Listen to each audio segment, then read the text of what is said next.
ছোট্ট একটা ভাত ঘুম দিচ্ছিলাম দুপুরবেলায়। কলিং বেলে তীক্ষ্ণ চিৎকারে তন্দ্রা দফা রফা। এই অসময় কে এলো রে বাবা? সুরভি তো রুটি টুটি করতে আসে 5টা নাগাদ, এখন তো সবে 3:15। ঝিমঝিম চোখে দরজা খুলেছি। কোলাপসিবল গেটের ওপারে এক মহিলা, বয়স্কা, প্রায় বৃদ্ধাই বলা যায়, বছর 60 তো হবেই। রোগাশোগা ছোটখাটো চেহারা, পরনে তাঁতের শাড়ি, চোখে গোলাপি সেলুলয়েড ফ্রেমের চশমা, সিঁথিতে ডগডগে সিঁদুর, সস্তার ভ্যানিটি ব্যাগ ঝুলছে কাঁধে। বেচতে এসেছে কিছু, নাকি সাহায্য প্রার্থী? স্বামীর অসুখ কিংবা মেয়ের বিয়ে? বেজার গলায় জিজ্ঞেস করলাম, কি চাই? হাত জোর করে নমস্কার করল মহিলা। আগে আমার নাম প্রতিমা চক্রবর্তী, আমাকে মিতালিদি পাঠিয়েছেন। কি ব্যাপারে বলুন তো? আপনি নাকি মেসেজ করার লোক খুঁজছেন। ও হ্যাঁ, মিতালিদিকে তো বলেছিলাম বটে। হিস্টেরেক্টমির পর থেকে শরীরটা কেমন ভারী হয়ে যাচ্ছে, উপসর্গও দেখা দিয়েছে নানান রকম। গা হাত পা ব্যথা, জয়েন্ট পেন, কোমরে যন্ত্রণা। তাই একটা ম্যাসিওরের সন্ধানে ছিলাম, নিয়মিত ম্যাসাজ করালে যদি একটু আরাম হয়। মিতালি বেছে বেছে বুড়িটাকে পাঠালো। ভুরু কুচকে বললাম, কে করবে ম্যাসাজ? আপনি? হ্যাঁ দিদি, আমি তো এই কাজই করি। পারবেন? দেখুন না করিয়ে, আমার হাতের খুব সুনাম আছে। একবার যারা করেছে তারা আর আমায় ছাড়তে চায় না। তেমন একটা প্রতীতি জন্মালো না, তবে মিতালি পাঠিয়েছে, ফেরানোও তো যায় না। ভদ্রতা করে গেট খুলে দিলাম, বললাম, আসুন। বেশ সপ্রতিভ ভঙ্গিতেই ভেতরে ঢুকলো মহিলা। সোফায় নয়, বেটে টুলটায় বসেছে। পেশাদারি স্বরে জিজ্ঞেস করলো, কি দিয়ে করবেন? পাউডার না তেল? ম্যাসাজের আমি কি বা বুঝি। বললাম, কোনটা দিয়ে করলে ভালো হয়? সেটা আপনার উপর। যদি শরীরটাকে খেলাতে চান তাহলে পাউডারই যথেষ্ট, কিন্তু ব্যথা বেদনা থাকলে তেলেই উপকার বেশি। তেলটা শরীরের ভেতর চলে যায় তো, চামড়াও মোলায়েম থাকে। তাহলে তেলেই করুন। কোমরটা আমায় খুব ভোগাচ্ছে। শুধু কোমর করাবেন? না না, গোটা বডি। কোমর ছাড়া আর কোথায় কোথায় ব্যথা আছে? গাঁটে গাঁটে, সর্বাঙ্গে। দেহে তো দেখছি চর্বিও জমিয়েছেন বেশ। চশমার ফাঁক দিয়ে একটুক্ষণ আমায় নিরীক্ষণ করলো প্রতিমা। প্রশ্ন করলো, অস্টো আর্থারাইটিস আছে? স্পন্ডিলাইসিস? মজা লাগলো। ভুলভাল উচ্চারণ করলেও অসুখগুলোর নাম জানে তো। পাল্টা প্রশ্ন হানলাম, কদিন ধরে করছেন এইসব ম্যাসাজ ট্যাসাজ? তা দিদি, হলো গিয়ে প্রায় 15-16 বছর। ব্যাগটাকে কাঁধ থেকে কোলে নিল প্রতিমা। ডাক্তার অনিল শিকদারের নাম শুনেছেন? পণ্ডিতিয়ায় যার ফিজিওথেরাপি চেম্বার ছিল, উনিই আমায় স্বহস্তে শিখিয়েছিলেন। তাই নাকি? হ্যাঁ দিদি। ব্যাগের চেন খুলে ছোট্ট একটা ছবি বার করে দিল প্রতিমা। এই দেখুন, ইনিই আমার গুরু, আমার ভগবান। এর দয়াতেই আপনাদের উপকারে লাগতে পারছি। পাসপোর্ট সাইজের ফটোখানা হাতে নিয়ে দেখছিলাম। টাক মাথা, গোলগাল মুখ, এক মধ্যবয়সের ছবি, গলায় টাই। পুরনো ফটোগ্রাফ তেল টেল মেখে আরও যেন হলদেটে মেরে গেছে। ছবিটা ফেরত নিয়ে কপালে ঠেকালো প্রতিমা। যথাস্থানে রেখে দিয়ে বলল, ডেকে ডেকে পেশেন্ট দিয়েছেন আমাকে। কারোর কাছ থেকে 100 নিতাম, কারোর কাছ থেকে 200। কেউ দিতে প্রতিবাদ করতো না। তা বিধাতা ঠাকুর তো ভালো মানুষদের বেশি দিন পৃথিবীতে রাখেন না, তাই হয়তো কাছে টেনে নিলেন। দিব্যি সুস্থ মানুষ চেম্বার থেকে বাড়ি গেল, তারই কিনা রাত্রিরে সেরিপাল। ডাক্তারকে ফোন করারও সুযোগ দেয়নি, সঙ্গে সঙ্গে শেষ।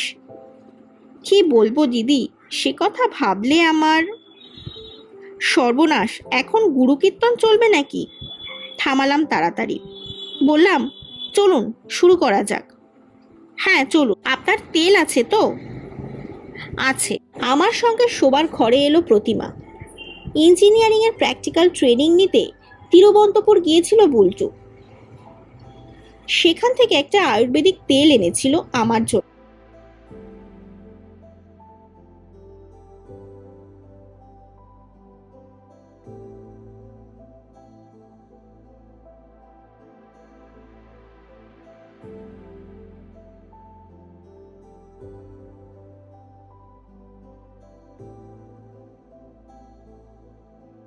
খুলে সযত্নে পাট করে রেখে পরে নিল নাইলন শাড়ি। শুরু করলো কাজ। না, মহিলা মালিশটা ভালোই জানে। অনর্থক চাপ দিচ্ছে না, দলাই মলাই করছে না।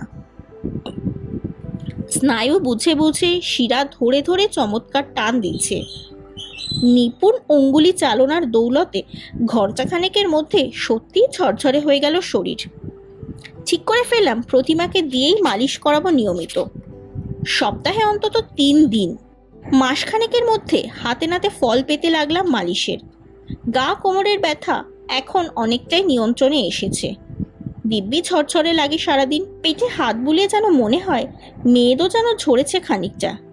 ফ্ল্যাট বাড়ির 1 তলা 3 তলা করতে এখন আর অসুবিধা হয় না তেমন, হাঁপাই না আগের মতো। প্রতিমা আমায় কয়েকটা ফ্রি হ্যান্ড এক্সারসাইজ শিখিয়ে দিয়েছে, সেগুলোও করছি রোজ। প্রতিমাকে নিয়ে একটাই যা সমস্যা, বড্ড বেশি কথা বলে প্রতিমা। বকে বকে কানের পোকা বের করে দেয়। একদিকে আঙুল চলছে, অন্যদিকে মুখ। বুঝলে দিদি, গোবিন্দর বাপের খুব বড় কারবার ছিল ধূপকাঠির। কারখানাও তত বড় নয়, তবে লোকটা খাটতো। চন্দন, মোগরা, গোলাপ, কত গন্ধ ধূপ যে বানাতে গোবিন্দর বাপ। শহরে বেচতো না, বলতো শহরের জন্য তো বড় বড় কোম্পানি আছে, আমি সুবোস বিলবো গায়েগঞ্জে। তা সে ধূপ চলতোও বটে। বললে তুমি বিশ্বাস করবে না দিদি, গোশ গোশ মাল উঠে যেত। মহাজন এসে হাপিত্তেশ করে দাঁড়িয়ে থাকতো দোরগোড়ায়। তখন আমার গায়ে গয়না উঠেছে, দামি দামি শাড়ি হয়েছে। সারা অঙ্গে মালিশের সুখ নিতে নিতে আমি হয়তো একটা বেফাস প্রশ্ন করে বসলাম, তা সে ব্যবসার হাল খারাপ হলো কেন?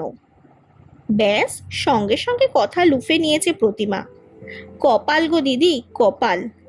যে মহাজনদের পেচপালার ব্যবস্থা করে দিল আমার স্বামী, তারাই কিনা ঠকাতে শুরু করলো ভালো মানুষটাকে। মাল নিয়ে টাকা দেয় না, পয়সা দেয় না, শুধু ঘোরায়। সেও সাদা মনের মানুষ, গিয়ে চোরাচুরি করতে পারে না। দেখতে দেখতে তরণী ডুবল। মরার উপর খাড়ার ঘা দিল এক কর্মচারী। গোবিন্দর বাপ তাকে ছেলের মতো দেখত, সেই কিনা পেটি পেটি মাল চুরি করে হাওয়া। মানুষটার মনের অবস্থা যে তখন কি! শোকে তাপে রোগে পড়ে গেল। 6 মাস বিছানায় শয্যাশায়ী। এদিকে ঘরে তখন আমার 3-3টে কচি ছেলে। গোবিন্দ তখনও গোফের রেখা ওঠেনি। তাদের মুখে অন্ন জোগাতে আমাকেই তখন নামতে হলো আয়ার কাজে। পেট কি লজ্জা ঘেন্না মানবে বলো দিদি? অর্থোপেডিক হসপিটালে চাকরি নিলাম। দিনের পর দিন নাইট ডিউটি। বামুনের ঘরের মেয়ে হয় অজাত কুজাতের গুমুদ ঘাটছি, তাদের সেবা করছি। ঘরে ফিরলে গোবিন্দর বাপ তো হাউমাউ কান্না যুক্ত। তোমার কষ্ট আমি চোখে দেখতে পারি না মণি। হ্যাঁ গো দিদি, সে আমায় মণি বলে ডাকে। আমার ডাকনাম তো বুচি, ও নাম তার পছন্দ নয়। তা আমি তখন বলেছি, মন খারাপ করো না গো, জীবনে তো জোয়ার ভাটা আছেই। জোয়ারে টাকা এসেছিল, ভাটির টানে চলে গেছে, কিন্তু তলার মাটিটুকু তো আছে। আর তোমার সেই মাটি তো আমি নয় কি? আত্মীয় বন্ধুরা পাশে নেই বলেও দুঃখ করো না গো। জালনা খোলা পেরে সুখের পাখিরা সব উড়ে যায়। ঠিক বলিনি বলো দিদি? আমার মতামতের অবশ্য ধার ধারে না প্রতিমা ঠাকরুন। মালাই চাকিতে কায়দা করে হাত ঘোরাতে ঘোরাতে বলে চলে। গোবিন্দর বাপের ধাতটা কিন্তু একদমই আলাদা গো দিদি। অন্য মানুষ হলে অত বড় ব্যামোর পর আর মাথা তুলে দাঁড়াতে পারতো না। সে কিন্তু দেখিয়ে দিল। শরীরে একটু বল ফিরে পেতেই ধার খরচ করে খুলল একটা রোলের দোকান। ময়েম দিয়ে কি সুন্দর পরোটা বানাতো গো। আমার স্বামীর হাতে শিক কাবাব যে খেয়েছে সে মৃত্যু অবধি ভুলবে না। কোত্থেকে যে শিখে ফেললো ওসব। ভালো জিনিসের তো মান নেই। কটা মাস যেতে না যেতে জমে গেল দোকান। খদ্দেরা দাঁড়িয়ে থাকে লাইন দিয়ে। কিন্তু ওই যে বললাম, কপাল। সাদা মনের মানুষের পায়ে পায়ে বিপদ। পাশের রোলের দোকানখানা ফেল পড়ার উপক্রম হয়েছিল। সেই লোকটা পায়ে পা বাঁধিয়ে ঝগড়া শুরু করে দিল গো। কয়েকটা মোদো মাতালকে লেলিয়ে দিল একদিন। তারা হল্লাগুল্লা করে ভেঙে দিয়ে গেল গোবিন্দর বাপের দোকান। আবার নৌকা ডুবি। তাতেও মানুষটা নুয়ে পড়েনি। এখন পুরি তরকারি বানিয়ে এক ফ্ল্যাট বাড়ির সামনে বসে বেচে, খুব বিক্রি, বাবুরা সব চেটেপুটে খায়। ও অবশ্যই খুব একটা বেশি মাল বানায় না কো, ওই এক ডেকচি সবজি, 180টা পুরি, ব্যাস। বলে এতেই তো আমাদের বেশ চলে যাচ্ছে, লাভ বাড়িয়ে ফের কেন মানুষের বুকে হিংসে ডেকে আনি মনি?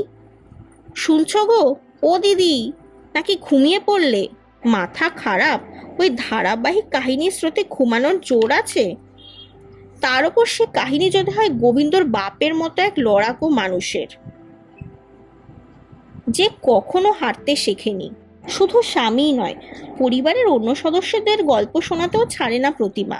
ছেলেদের গল্প বলতে গিয়ে তো বিহ্বল হয়ে পড়ে আবেগে। কি বলবো গো দিদি, জননী হয়ে বড় মুখ করে বলতে নেই, আমার 3 ছেলেই মা মা করে আকুপাকু করে সারাক্ষণ এখনো। জানো তো, গোবিন্দর লেখাপড়ায় খুব মাথা ছিল, ইচ্ছে করলে 3-4টে পাশ দিতে পারতো, শুধু মায়ের খাটুনি চোখে দেখতে পারে না বলে জল ঢেলে দিল পড়াশোনায়। বলল এবিসিডি অ আ ক খ তো শিখে গেছি মা, যোগ বিয়োগ গুণ ভাগও করতে পারি, আর বেশি দিগ্গজ হয়ে আমার কি হবে? তার চেয়ে দুটো রোজগার করে যদি তোমার হাতে দিতে পারি। 15 পড়তে না পড়তে ছেলে আমার নামলো পাঁপড়ের ব্যবসায়। বড় বাজার থেকে কাঁচা পাঁপড় কিনে এনে বালিগঞ্জ স্টেশনে বসে ভাজতো আর বেচতো, রমরমিয়ে চলতো গো দিদি।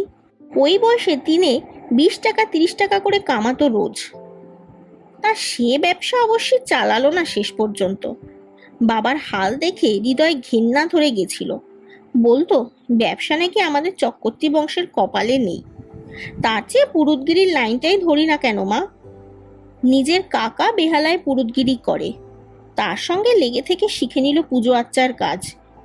বিয়ে শ্রাদ্ধ অন্নপ্রাশন তো আছেই, এছাড়া দুর্গা পুজো, লক্ষ্মী পুজো, সরস্বতী পুজো, শনি, সত্যনারায়ণ, কিছু না কিছু তো লেগেই থাকে 12 মাস।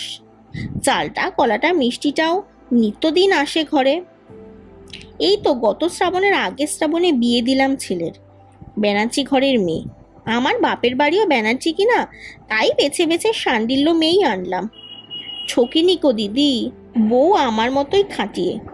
এই যে আমি বেরিয়ে এসেছি কাজে, বউ আমার রেধে বেড়ে থালা সাজিয়ে বসে থাকবে, গেলেই বলবে মা মাগো তুমি আগে 4টি মুখে দাও, তারপর অন্য কথা।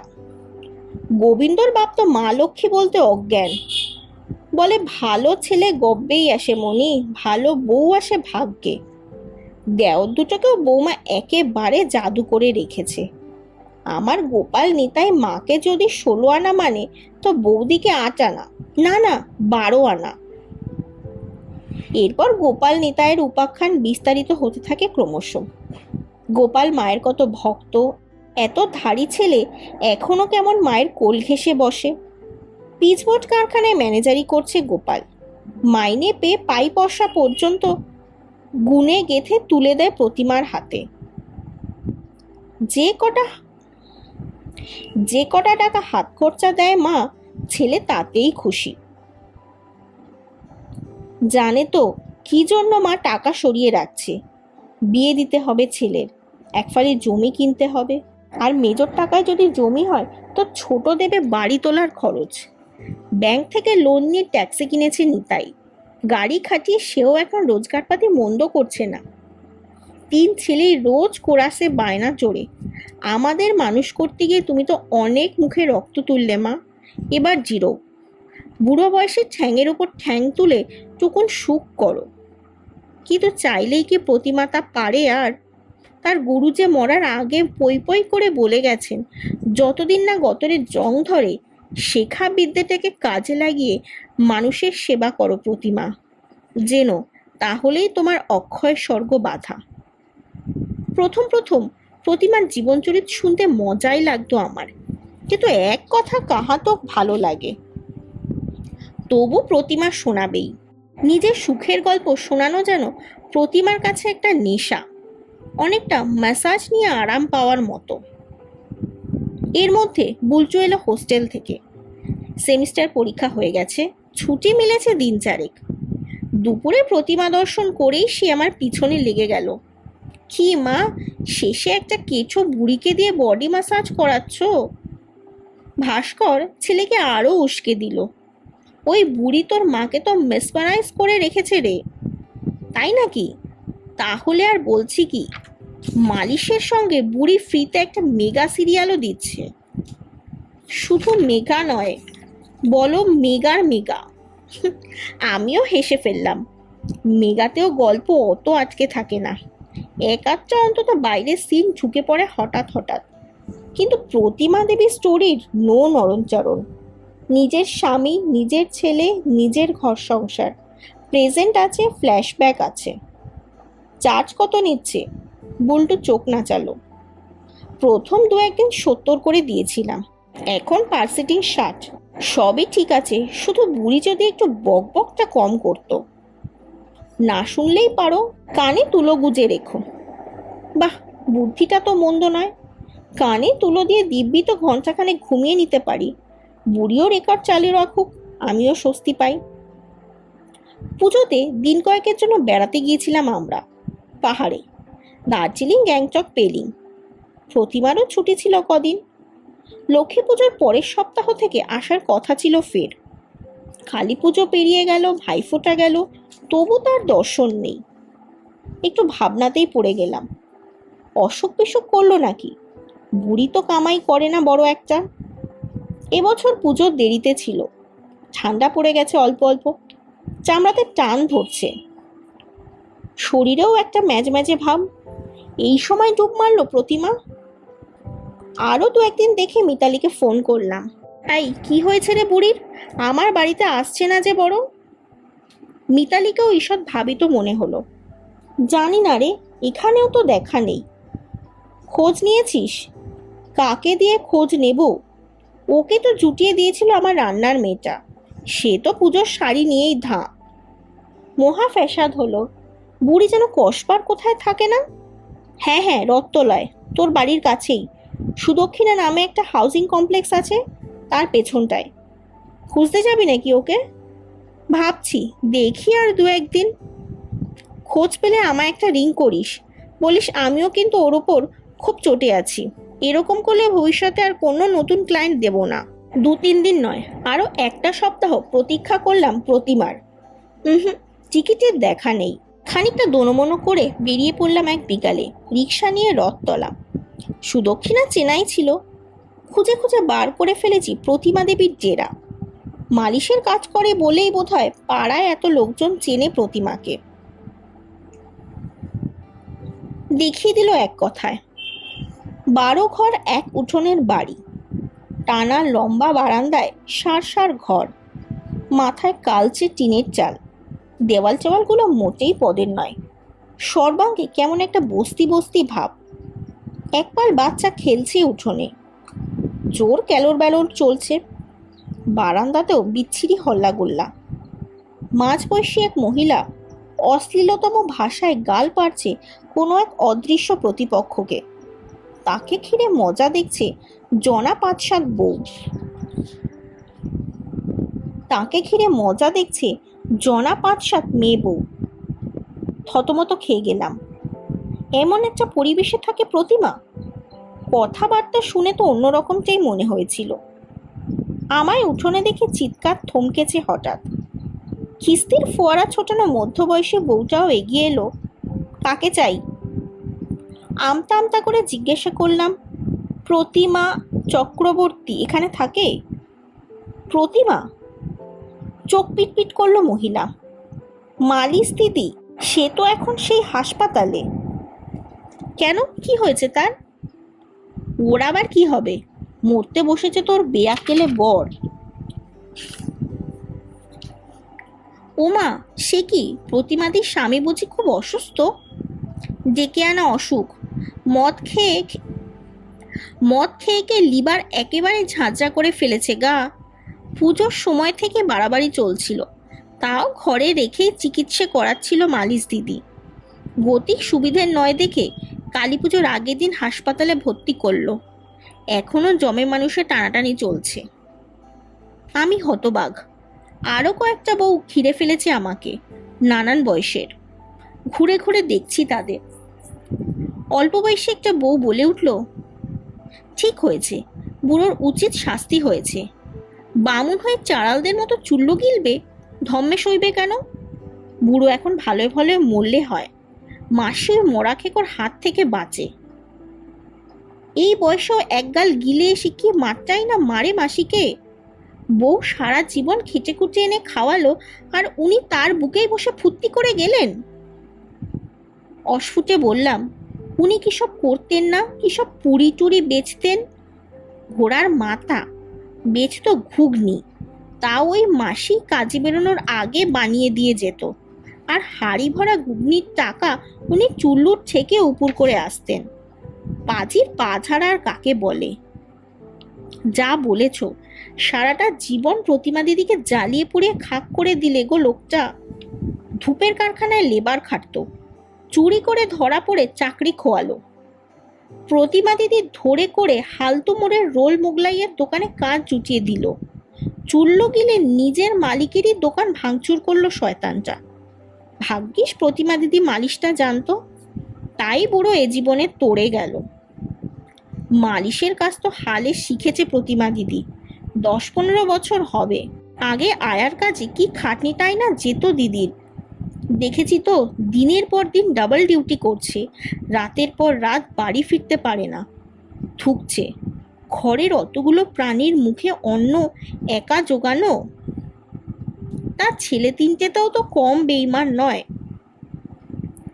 যে মা অত কষ্ট করে বড় করলো, তার মুখেও কেমন লাথি মেরে দিল। ডানা গজাতে না গজাতে যে যার মতো উঠছে বাপুরা। কি কাণ্ড! এদের কথার মাথা মুন্ডু কিছুই তো বুঝছি না আমি। মস্তিষ্কে গেঁথে যাওয়া ছবিটা কেমন তালগোল পাকিয়ে যাচ্ছে। ভেবাচেকা খাওয়ার মুখে বললাম, ছেলেরা মায়ের সঙ্গে থাকে না? দূর দূর, যত সব কুলাঙ্গার। মা স্কুলে ভর্তি করে দিল, যে যার মতো পড়া ফাঁকি দিয়ে রাস্তায় খেলে বেড়াচ্ছে। গোবিন্দটা তো মার আঁচল থেকে পয়সা ছেড়ে সিনেমা হলে লাইন লাগাতো। নেড়ার বাপ কতদিন সচক্ষে দেখেছে। শেষে মা শিব মন্দিরের ঠাকুরমশাইয়ের কাছে পাঠিয়ে পুরুতগিরি শিখিয়ে ওই বড়টাই সবচেয়ে বজ্জাত, হাড় হারামি। ভাব করে একখানা বউ আনলো, উঠতে বসতে ওই ঠান্ডা শাশুড়ির গালে ঠোনা মারে। খেতে দিয়েও ভাতের থালা মুখের সামনে থেকে তুলে নিয়ে যেত। আমরা আশেপাশে না থাকলে ওই বউয়ের হাতেও পিটান খাওয়া কপালে লেখা ছিল প্রতিমাদির। গোবিন্দটা বউ নিয়ে ভিন্ন হতে বেচারি প্রাণে বেঁচেছে। স্বামীর হাতে 2-4 ঘা তাও সহ্য হয়। ছেলের বউ যদি... বাকি বেটা দুটোও কি এমন দেবতা দিদি? এ বলে আমায় দেখ, ও বলে আমায়। এ পাতা খেয়ে পড়ে থাকে, তোর 60টা খেলে পয়সা ওড়ায়। দেখো না, গোপালের বাক্স কারখানার চাকরিটা এবার গেল বলে। কোন মালিক পয়সা দিয়ে পাতাক্ষর পুষবে? ছোটরা তবু দয়া মায়া আছে গো মনে। ট্যাস্কি চালিয়ে যা পায় তার থেকে 2-4 পয়সা তাও ঠেকায় মাকে। তার চেয়ে 5 গুণ বেরও করে নেয় গো। এই তো সেদিন বাপের অসুখে মার কি জেরবার দশা, তার মধ্যে টাকা চেয়ে পায়নি বলে মার হাত মুচড়ে ধরেছিল নিতাই। ভাবো কি পাষণ্ড সন্তান। না, এবার ভোভো করতে শুরু করেছে কান মাথা। কখন যে সরে এসেছি জটলা থেকে, রিকশায় উঠে বসেছি, ফিরে এসেছি বাড়ি, নিজেও যেন জানি না। ঘোর ঘোর লাগছিল। কি নিপুণ অভিনয় করতে পারে প্রতিমা! কেমন চমৎকার সাজিয়ে গুছিয়ে একই মিথ্যে বলে যেতে পারে দিনের পর দিন। দৈন্য ঢাকতে চায়, লুকিয়ে রাখতে চায় নিজের অসহায়তা। কিন্তু কেন? সত্যি বললেই তো বরং মায়া বেশি বাড়ে মানুষের। আশ্চর্য মহিলা তো। প্রতিমা এলো প্রায় মাস 3 পর। শীতের দুপুরে দিব্যি কম্বলে ঢুকেছিলাম। কলিং বেলের আওয়াজে উষ্ণ আমেজটুকু খান খান। প্রতিমাকে দেখেই ছ্যাঁত করে উঠেছে বুকটা। আরও শীর্ণ হয়ে গেছে প্রতিমা, আরও বুড়িয়ে গেছে। তবে সে কারণে নয়। সাদা খোলের শাড়ি পরে আছে প্রতিমা, সিঁথিতে ডগডগে সিঁদুরটা নেই। কিছু বলার আগেই প্রতিমারই স্বর বেজে উঠল। ঠোঁটে এক চিলতে ম্লান হাসি ফুটিয়ে বলল, উনি হঠাৎ চলে গেলেন গো দিদি। মুখ দিয়ে বেরিয়ে গেল, তাই নাকি? হ্যাঁ গো দিদি। ঘরে ঢুকে বেটে টুলটায় বসলো প্রতিমা। ছোট্ট শ্বাস ফেলে বলল, পুজোর সময় উনি বললেন, তোমায় নিয়ে কখনো তো কোনো তীর্থে যায়নি মণি, চলো দুজনে একবার কেদার বদ্রী ঘুরে আসি। ছেলেরাও বলল, যাও না মা, তুমি তো চিরকাল ঘরেই বন্দি হয়ে রইলে, সচক্ষে একবার বরফে ঢাকা পাহাড় দেখে এসো। ফের বলে ফেললাম, তারপর? সকলের পীড়াপিড়িতে না করতে পারলাম না। বৌমা নিজের হাতে বাক্স প্যাটটা গুছিয়ে দিল, খাবার ভরে দিল টিফিন ক্যারিয়ারে। আমরাও বুড়ো বুড়ি চড়ে বসলাম হরিদ্বারের গাড়িতে। সে যে কত দূর কত দূর, রাস্তা যেন আর ফুরায় না। পথের দুধারে কি শোভা, পাহাড় জঙ্গল নদী, নয়ন যেন জুড়িয়ে গেল। তা হরিদ্বারে পৌঁছেও দিব্যি ছিল গোবিন্দর বাপ। দুজনে গঙ্গায় স্নান করলাম, মন্দিরে পুজো দিলাম, সন্ধ্যারতি দেখলাম, প্রদীপ ভাসালাম। তারপর বাসে করে চললাম বদ্রীনাথের পথে। চারিদিকে পাহাড় পাহাড় পাহাড়, বরফ বরফ বরফ। মনে হচ্ছে দুজনে পাশাপাশি স্বর্গের পথে চলেছি। যেতে যেতে যেতে যেতে কি যেন জায়গাটার নাম, হ্যাঁ হ্যাঁ, দেবপ্রয়াগ। কি যেন একটা নদী আছে সেখানে, হ্যাঁ হ্যাঁ, অলকানন্দা, স্বর্গের নদী। শীতল ধারার পাশে দুজনে মুখোমুখি বসেছি। হঠাৎ বুকে ব্যথা উঠল গোবিন্দর বাপের। একবার শুধু আহ করল, পরক্ষণেই আমার কোলে মাথা রেখে শেষ। পুণ্যবান মানুষ তো, যাওয়ার আগে এতটুকু কষ্ট পেলেন না। ওই অলকানন্দার পাড়েই ওনাকে। ছেলেরা তো ফেরার পর থেকে হাউ হাউ করে কাঁদছে। আমি কত করে বলছি, ওরে তোদের বাবার বড় সাধ ছিল দেবস্থানে দেহ রাখবে। এভাবে স্বপ্নপূরণ হওয়ার সৌভাগ্য কি বেশি লোকের হয় বলো দিদি? আমার আর স্বর ফুটছিল না, কি যেন একটা জেলা আটকে গেছে গলায়। মিথ্যে নয় মিথ্যে নয়, মোটেই অভিনয় করছে না প্রতিমা, করেওনি কোনোদিন। শব্দমুক্ত স্বপ্নের মালা গাচ্ছে প্রতিমা। হ্যাঁ, স্বপ্ন, যে স্বপ্নগুলোকে নিয়ে প্রতিমারা বেঁচে থাকে আজীবন। গল্পের নাম প্রতিমা দর্শন, লেখক সুচিত্রা ভট্টাচার্য।